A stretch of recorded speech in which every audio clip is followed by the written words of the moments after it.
A concrete hut in the Sinai desert has become a refuge for the victims of human trafficking.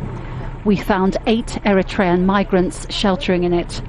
Over the months, dozens of Africans have found sanctuary here, freed from the hands of their captors.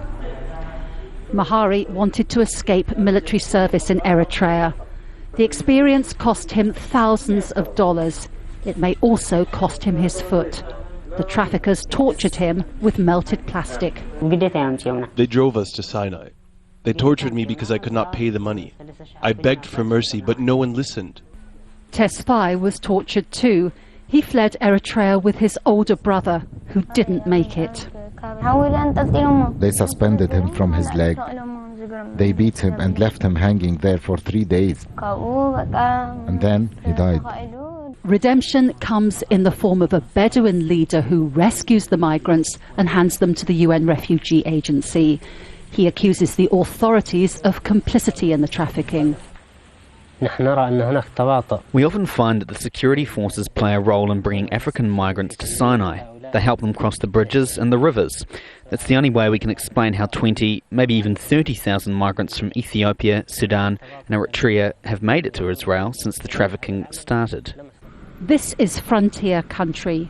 Bedouin tribes are left to enforce their own version of the law.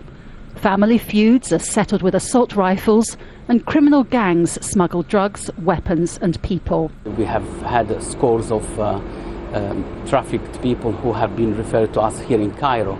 And we are very grateful to Sheikh Mohammed, and we would like to carry on to call on this kind of religious leadership to exercise some influence, some leverage on these people who are trafficking.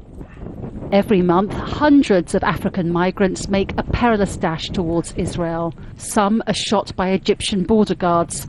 Others get entangled in the barbed wire. Israel is now just a couple of 100 meters away, on the other side of the metal fence. The few migrants that make it this far have travelled thousands of kilometers.